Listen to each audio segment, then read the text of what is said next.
more expressive than a deep-drawn sigh. "You have no children," he said at last. "Don't tell me," Felix exclaimed, "that your charming young people are a source of grief to you." "I don't speak of Charlotte." And then after a pause Mr. Wentworth continued, "I don't speak of Gertrude. But I feel considerable anxiety about Clifford. I will tell you another time." The next time he gave Felix a sitting his nephew reminded him that he had taken him into his confidence. "How is Clifford to-day?" Felix asked. "He has always seemed to me a young man of remarkable discretion. Indeed, he is only too discreet. He seems on his guard against me, as if he thought me rather light company. The other day he told his sister, Gertrude repeated it to me, that I was always laughing at him. If I laugh, it is simply from the impulse to try and inspire him with confidence. That is the only way I have." "Clifford's situation is no laughing matter," said Mr. Wentworth. "It is very peculiar, as I suppose you have guessed." "Ah, you mean his love affair with his cousin?" Mr. Wentworth stared, blushing a little. "I mean his absence from college. He has been suspended. We have decided not to speak of it unless we are asked." "Suspended?" Felix repeated. "He has been requested by the Harvard authorities to absent himself for 6 months. Meanwhile he is studying with Mr. Brand. We think Mr. Brand will help him. At least we hope so." "What befell him at college?" Felix asked. "He was too fond of pleasure? Mr. Brand certainly will not teach him any of those secrets." "He was too fond of something of which he should not have been fond. I suppose it is considered a pleasure." Felix gave his light laugh. "My dear uncle, is there any doubt about its being a pleasure? C'est de son âge, as they say in France." "I should have said rather it was a vice of later life, of disappointed old age." Felix glanced at his uncle with his lifted eyebrows, and then, "Of what are you speaking?" he demanded, smiling. "Of the situation in which Clifford was found." "Ah, he was found. He was caught?" "Necessarily, he was caught. He couldn't walk, he staggered." "Oh," said Felix, "he drinks. I rather suspected that, from something I observed the first day I came here. I quite agree with you that it is a low taste. It's not a vice for a gentleman. He ought to give it up." "We hope for a good deal from Mr. Brand's influence," Mr. Wentworth went on. "He has talked to him from the first, and he never touches anything himself." "I will talk to him. I will talk to him," Felix declared gaily. "What will you say to him?"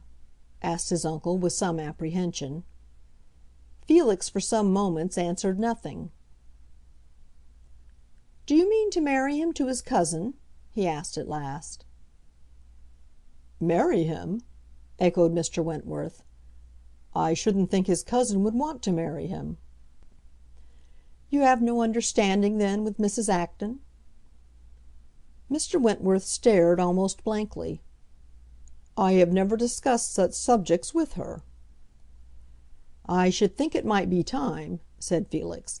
"Lizzie Acton is admirably pretty, and if Clifford is dangerous—" "They are not engaged," said Mr. Wentworth. "I have no reason to suppose they are engaged." "Par exemple!" cried Felix. "A clandestine engagement! Trust me, Clifford, as I say, is a charming boy. He is incapable of that. Lizzie Acton, then, would not be jealous of another woman." "I certainly hope not," said the old man, with a vague sense of jealousy being an even lower vice than a love of liquor. "The best thing for Clifford, then," Felix propounded, "is to become interested in some clever, charming woman." And he paused in his painting, and, with his elbows on his knees, looked with bright communicativeness at his uncle. "You see, I believe greatly in the influence of women. Living with women helps to make a man a gentleman. It is very true Clifford has his sisters, who are so charming. But there should be a different sentiment in play from the fraternal, you know. He has Lizzie Acton, but she perhaps is rather immature." "I suspect Lizzie has talked to him, reasoned with him," said Mr. Wentworth. "On the impropriety of getting tipsy? On the beauty of temperance? That is dreary work for a pretty young girl. No," Felix continued, "Clifford ought to frequent some agreeable woman, who, without ever mentioning such unsavory subjects, would give him a sense of its being very ridiculous to be fuddled. If he could fall in love with her a little, so much the better. The thing would operate as a cure." "Well now, what lady should you suggest?" asked Mr. Wentworth. "There is a clever woman under your hand, my sister." "Your sister? Under my hand?" Mr. Wentworth repeated. "Say a word to Clifford. Tell him to be bold.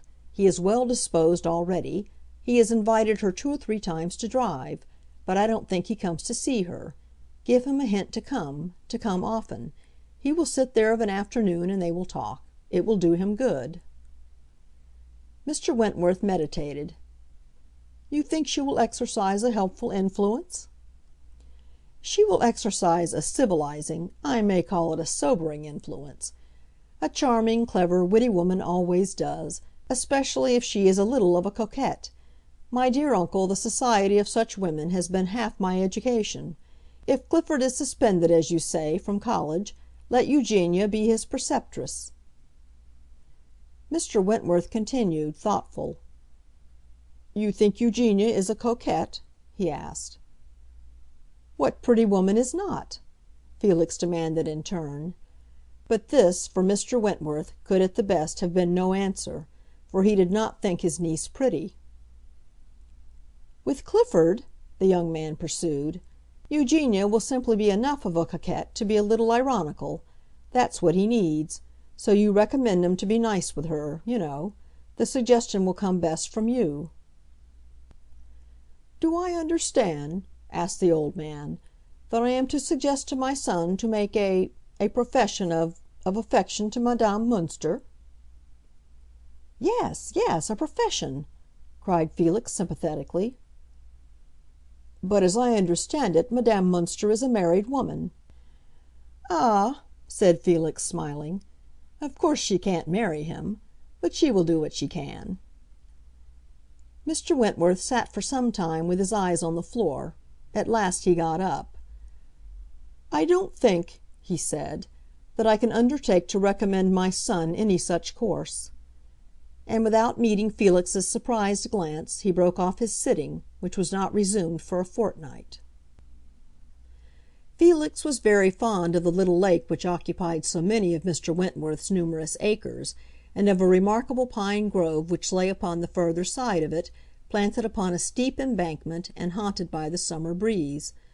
The murmur of the air in the far-off tree-tops had a strange distinctness; it was almost articulate.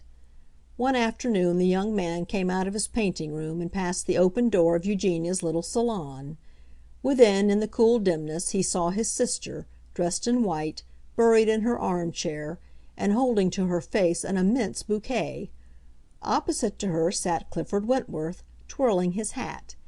He had evidently just presented the bouquet to the Baroness, whose fine eyes, as she glanced at him over the big roses and geraniums, wore a conversational smile. Felix, standing on the threshold of the cottage, hesitated for a moment as to whether he should retrace his steps and enter the parlor. Then he went his way and passed into Mr. Wentworth's garden. That civilizing process to which he had suggested that Clifford should be suggested appeared to have come on of itself.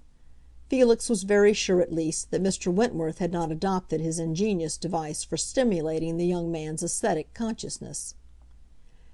"Doubtless he supposes," he said to himself after the conversation that has been narrated, "that I desire, out of fraternal benevolence, to procure for Eugenia the amusement of a flirtation, or, as he probably calls it, an intrigue, with the too susceptible Clifford. It must be admitted, and I have noticed it before, that nothing exceeds the license occasionally taken by the imagination of very rigid people." Felix, on his own side, had of course said nothing to Clifford, but he had observed to Eugenia that Mr. Wentworth was much mortified at his son's low tastes. We ought to do